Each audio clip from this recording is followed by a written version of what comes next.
Hello everyone and welcome to the channel. I'm Emmanuel, I'm an Airbus pilot, and welcome to the landing tutorial for the iniBuilds Airbus A350. Now, every good landing starts with a good approach, and a good approach means that we gotta be stable when we're going through the gate. What does that mean? It means that we are at an appropriate pitch, at an appropriate bank, on the glide slope, on the localizer, on speed within +10 to -5 knots, in landing configuration, and at an appropriate thrust setting. So those are your stabilized approach criteria, and you absolutely gotta meet them. If you don't, go around, come back for a second attempt. Now this tutorial is going to be about manual landings, not about auto landings. That will have a dedicated separate tutorial, so let's continue. Now, you can disengage the autopilot at any point prior to landing, but I would recommend to do it at least 300 feet above the minimum so that you can get a little bit of a feeling for the aircraft, but that's just a personal technique and not an official Airbus recommendation. Now, the aircraft itself is showing a little bit of lag on the control inputs that you do. Therefore, anticipate movements that you gotta do, reduce the amount of inputs that you give on your side stick to the absolute minimum. You basically want to use it as little as possible. Don't develop any spasms and do strange things with the side stick. That's a guaranteed go around. So make interesting word. Make small, smooth inputs on the side stick, and rather keep an input for a little while and wait for the aircraft to react than making a strong input for a split second. Now, the aircraft itself is pretty heavy. We are somewhere around 190, 200 tons of weight, depending if we're flying an A350 900 or 1000. So it's a pretty heavy aircraft. That means it's carrying a lot of inertia. Therefore, the flare height in the A350 is 40 feet. If you flare below 25, then the change in pitch has no time to actually cause a change in the flight path, and you are guaranteed to bang the aircraft into the runway. So 40 feet is the flare height. The flare law itself is different in the A350 than it is in older Airbuses. So at 100 feet, auto trim cuts out and flare law engages. Flare law basically does not add a nose down input in the A350. You know, on the A320, you have that artificial nose down input at 30 feet. You don't have that on the A350. Therefore, you need to flare the aircraft with a light stick up movement, but then you gotta remain there, and you don't have to keep pulling back like you do on the A320 or on the A330. So just give it a slight aft movement of the side stick and maintain that, hold that. And then you're eventually going to sink down to the runway. Now, fly the aircraft onto the runway, don't hold it off in order to attempt to achieve a perfectly smooth touchdown.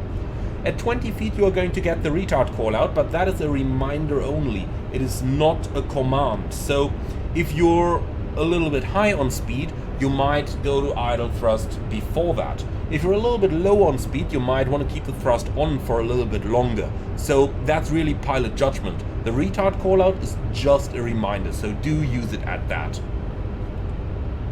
Now once we are actually touching down on the runway, we will observe the spoilers coming up on the top over here. And we can observe that down here on the PFD as well. Then we will engage our thrust reversers.